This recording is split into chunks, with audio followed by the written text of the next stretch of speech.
The key fob blinked at 2:05 a.m. The elevator stopped on his floor, not ours.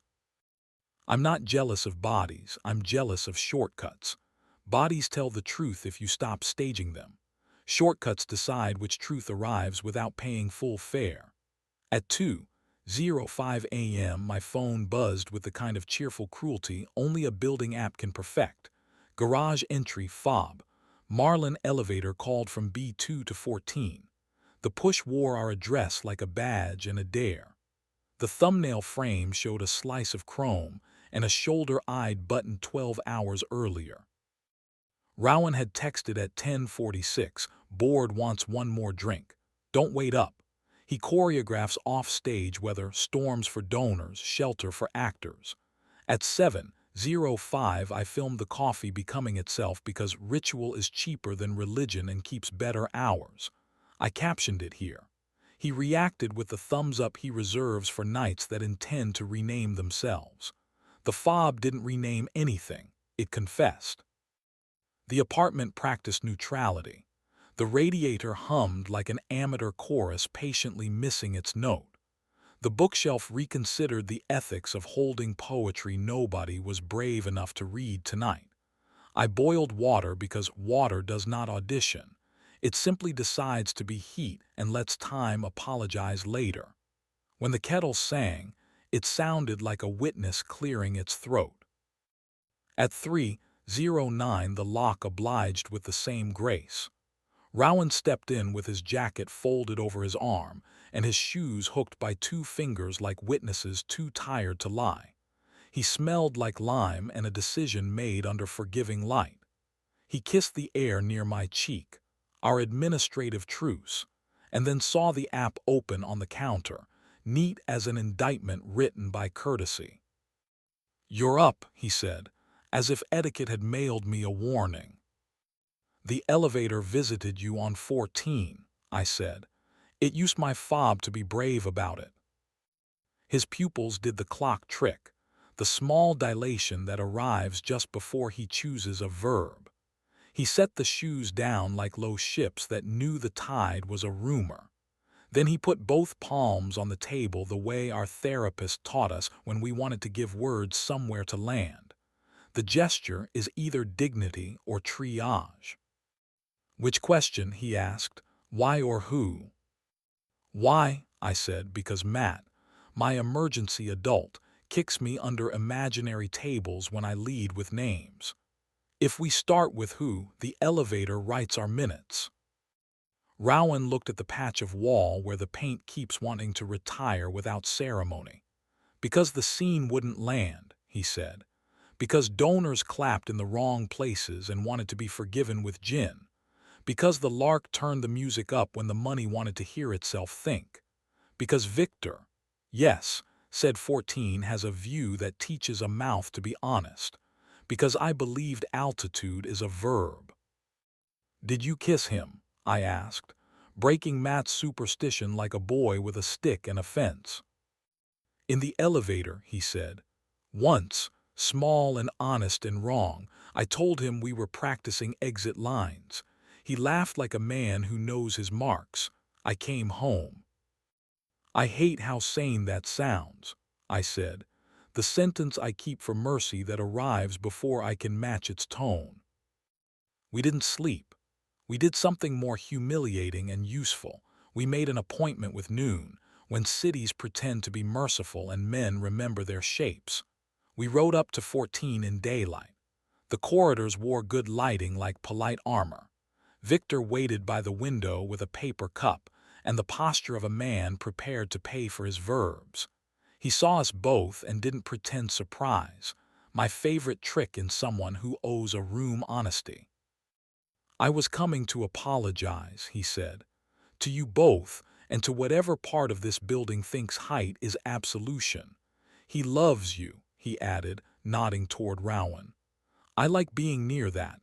I'm sorry my notes use the same grammar as desire." "You don't get to call it ours," I said, "because cleverness is my superstition and I tithe when I'm anxious. Rehearsal is a room, a kiss is a scene, a fob is a shortcut. You don't get to be the verb in our kitchen." Victor lifted his hands like a man willingly frisked by the afternoon. "Then let me be the stairs," he said, and he left by them as if the elevator were a vanity he had borrowed and returned. At home, I moved the kitchen chair to the middle of the floor because procedures save men when gods won't. Rowan smiled like a man relieved to be caught kindly. He came around the table and paused, always that pause, his most decent habit. I met him halfway. The first kiss carried the right weight, apology without speeches. The second slid his fingers under my shirt and my hand to the back of his neck, the place he keeps for oaths and sleep. We didn't perform a ceremony. We used heat as a system. If I could draw you the rest without getting evicted by an algorithm that prefers virtue louder than accuracy, I would. Keep the inventory, breath belonging to both of us, a belt resigning with grace, a wrist pinned with permission and not claim. The room did not applaud. It didn't need to. The city prefers quizzes. 2 nights later, the Lark's account posted a carousel at 1:41 a.m.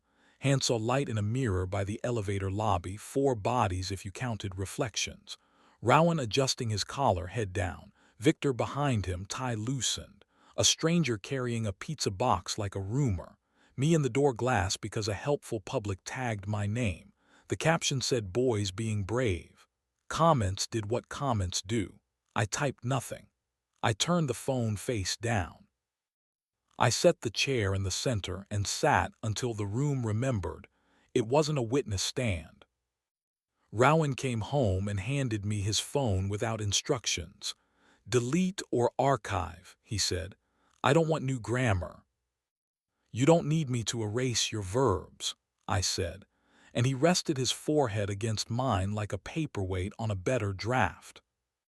3 days later, the email arrived with fonts that have never had to apologize to a kitchen.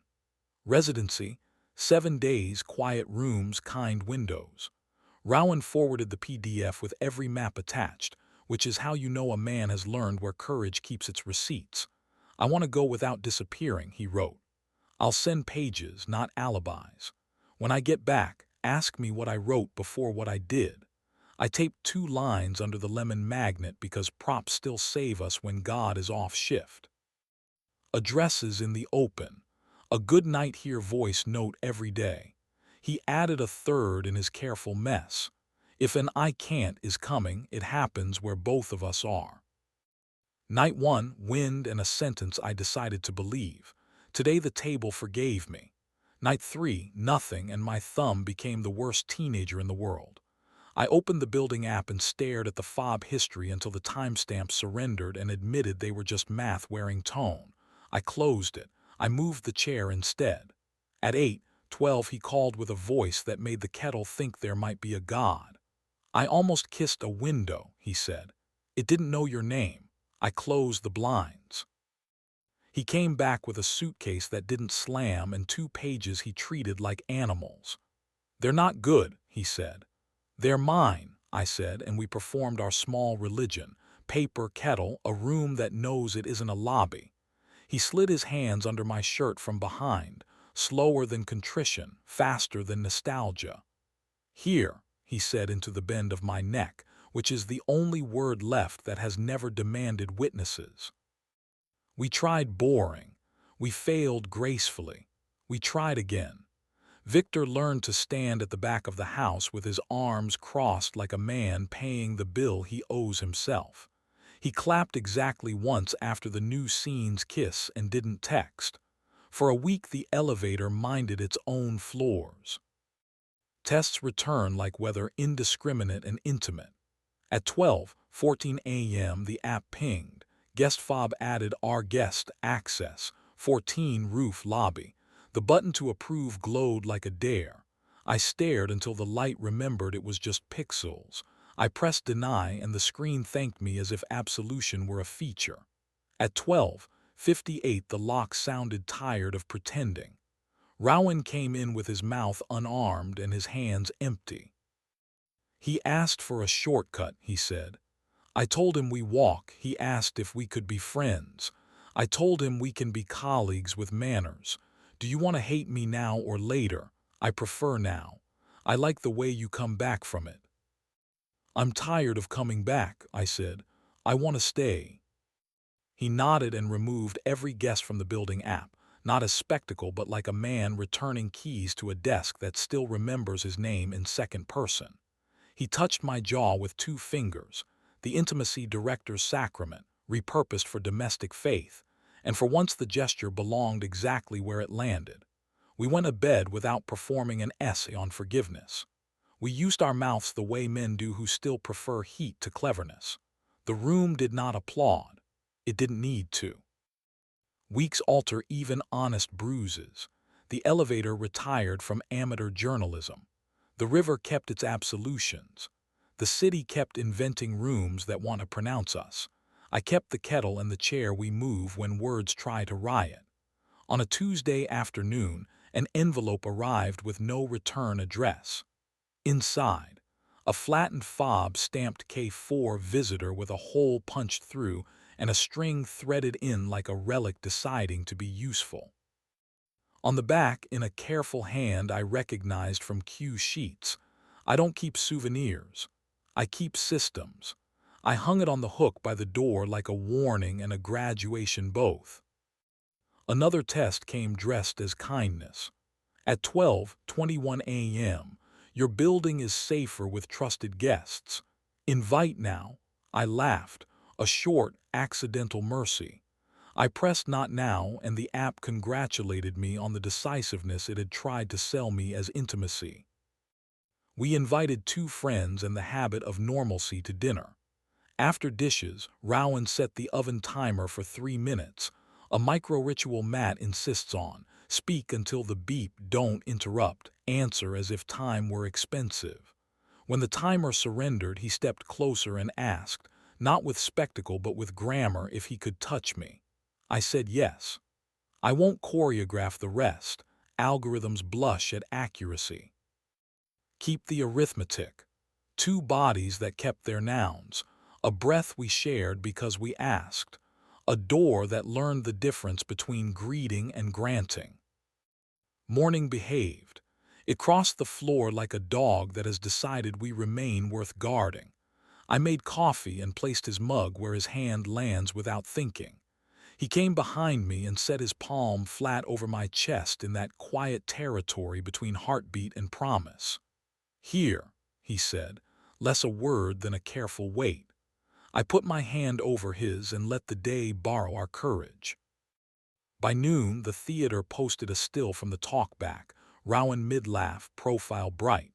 Victor beside him, listening like attention is a sport he trains for. The caption thanked donors and used community with grant application sincerity. I allowed myself the smallest treason, measured the innocent geometry of ankle toward chair, then put the treason away like a receipt that doesn't belong to my ledger. I didn't show Rowan. He knows that posture better than I do. He knows how to unlearn it when it matters. Tomorrow we'll try again. Apps will dress their questions as care. Doors will pretend to be verbs. Victor will exist where he exists, a person, not a villain. Donors will clap in the wrong places. The city will keep inventing nights that want to name us without asking. But when Rowan says here, my body has stopped auditioning for suspicion. If another hour offers me a shortcut with the kind of honesty nobody asked for, I hope I remember the handful of humiliating, useful acts that got us through this one. Put water on. Move the chair when words try to riot. Ask why before who. Hold the breath before contact and let it finish being the scene. Then wait for the lock's small throat clearing like it's the first note in a song we can still tune to. We didn't get away with anything. We stayed. We are still staying. The elevator can keep its logs, the river can keep its absolutions, the lobby can keep its glass. We'll keep being the address. Or, on the nights we can't, the map that admits its misprints and still shows the way back. Past the revolving door that thinks it's a promise. Past the red dot that loves its own memory. Into a kitchen where a chair remembers what it's for. A kettle keeps its 7:05 appointment, and two hands that have done worse learn again how to touch without asking the night to edit.